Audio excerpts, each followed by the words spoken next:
Welcome back. You're still with us on Startup Street. Bluestone is preparing to raise 2,500 crore rupees through its upcoming IPO. As the company gears up for its public debut, it's also expanding its offline footprint while maintaining a strong digital presence. In a chat with Gaurav Singh Kushwaha, the founder and CEO of Bluestone, my colleague Aishwarya Anand speaks to him about the planned use of IPO funds and the company's strategy to drive profitability ahead of its listing. Take a look. One big milestone for you is very, very near, where you're planning to go for an IPO. You're planning to raise 2,500 crores via your IPO. So I want to understand, where do you plan on allocating that fund?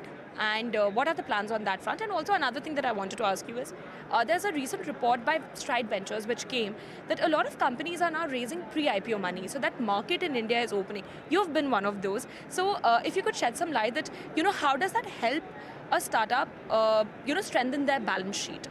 Sure.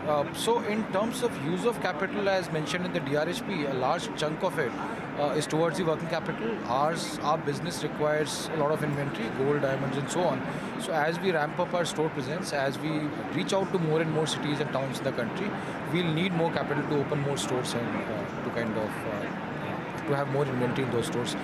About the pre-IPO round, so last year we took couple of pre-IPO rounds, and the idea there was to make sure that the company is well funded as we go towards your IPO, so that the growth, all the growth plans, all the other capital allocation plans that we have, do not wait for IPO.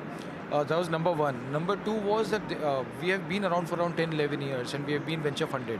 Many of our investors had joined our cap table 10-11 years back and so on. And post-IPO there are lock-ins, etc. And many of our investors are not comfortable in the public markets. So the idea was to kind of shift that cap table or swap that cap table and get investors who are more appropriate and more ready for public markets. You spoke about the expansion of stores, right? So help me understand, how many stores do you have currently, and what are the plans of expanding those by the end of this year, if we can talk about that? And currently, what is the kind of revenue mix you're getting via your online channel, because that's your primary sales for primary source of sales. So what's the kind of revenue mix is through online and offline? Our store count at the end of December of 2024 was close to 255, and this financial year also, we have expanded very rapidly. Intention is, so if you look at India, it's a very big country. If you look at some of the other jewelry brands like Tanishq, like CaratLane, etc., Malabar, etc., the number of stores that they have are significantly more than what we have. And our stores being a relatively smaller format and relatively smaller catchment, I think there's scope of opening significantly more stores, and there are lots and lots of cities that we can go to. Majority of our customers and majority of our sales originate online to the tune of almost 80 to 90%. Now, given the nature of the category, given that the price points are high, given that this is a category where a customer is not looking for convenience, they are looking for experience. Correct. Right? So after spending several weeks online, a lot of these consumers then actually go to stores with a short list of product already done. Then they look at those products and more products offline, and then they purchase. To get the look and the feel, of that product. Correct. So majority of the invoices hence happen in stores. Are you using quick commerce platforms as a sales channel, or do you plan on getting onboarded? Are there challenges there? If you could shed some light on that. Sure. So in the past, around some of the events like Valentine's and Dhanteras, we tried the quick commerce platforms with some limited SKUs. What we realized is that products like, or very basic products like coins, etc., they can potentially be sold there. But when it comes to buying proper jewelry, I think people are looking for a much better experience. They're looking for a much better. Yeah, and also quick commerce typically works where the demand is very concentrated.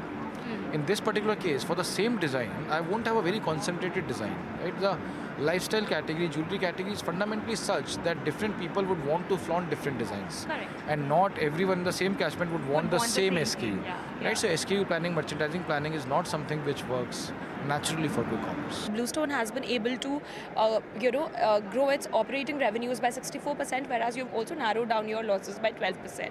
So before you hit the public markets, what are the efforts that you're putting in to ensure that you turn profitable? In the last 5 years, we have ramped up the stores very, very rapidly. And stores take time to mature. As they grow year over year, they show growth. And typically then what happens is if I look at the business mix right now, if I look at the store mix right now, I see a lot of operating leverage where the cost is already baked in the P&L.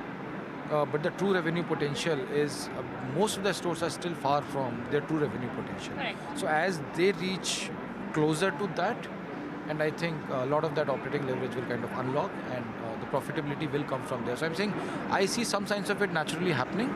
Yeah. And as more and more stores start moving towards that direction, I think at an overall level also profitability. Okay. And with that, it is a wrap.